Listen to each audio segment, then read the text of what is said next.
we were actually the pilot farm to start off with the farm to food bank program. You know, every farmer wants to see their product used. I mean, that's usually what's ingrained upon in our genetics. And none of us like to see waste. Wayne and I were the perfect candidates to pilot this program because we do want to see the farmers become more sustainable in the state of Illinois, including our farm. We've been here 5 generations, and you know, Wayne was a bit hesitant when he first heard about it because in the past, for decades, farmers had always been asked to donate 100% of the food that went to food banks, and to be honest, that just is not feasible. There's a misconception by the general public that, oh, well, you have extra or you have surplus or you're just gonna dump it anyway. Why wouldn't you give it away? Well, I'm part of the 5th generation. This is our 135th year.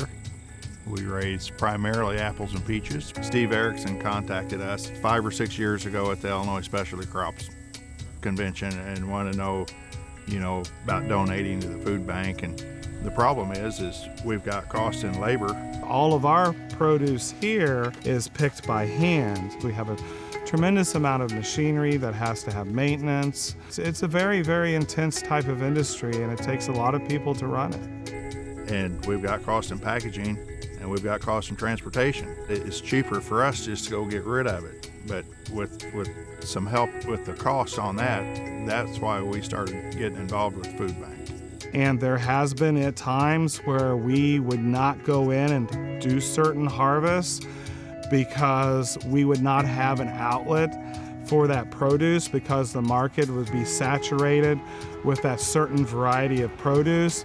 However, with the farm to food bank, that gives us a greater outlet for produce and to continue the harvest process, because we have had to walk away from produce because the economics of harvesting it didn't outweigh the expenses.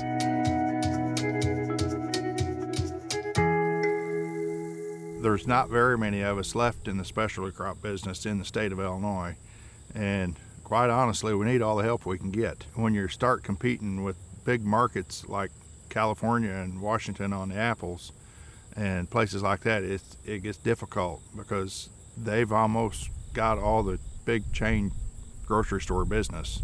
The USDA has established a grading standard upon all produce. And then when you visit with a customer about what they want, they can tell you, well, I want this piece of produce to meet this fancy grade or this extra fancy grade. It's awful, to see sometimes the amount that we have to get rid of, and you've got people out there, there's nothing wrong with it.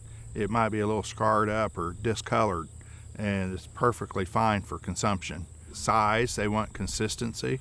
They want everything to look the same. Sometimes the ugly produce tastes just as good, if not better, than the beautiful produce. It just doesn't meet the grading standards that have to be met in order to be sold at various markets. It doesn't matter which market it is, all the way from grocery stores to farmers markets to processing.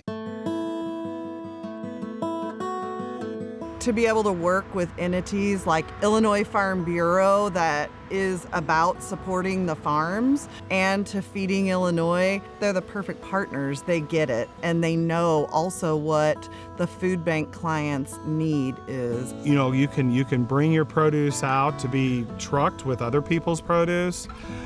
You can participate in that if that works for you. So what I end up doing is I work with 6 other farms that raises items all the ways from apples, peaches to eggplant, watermelon, zucchini, squash, tomatoes.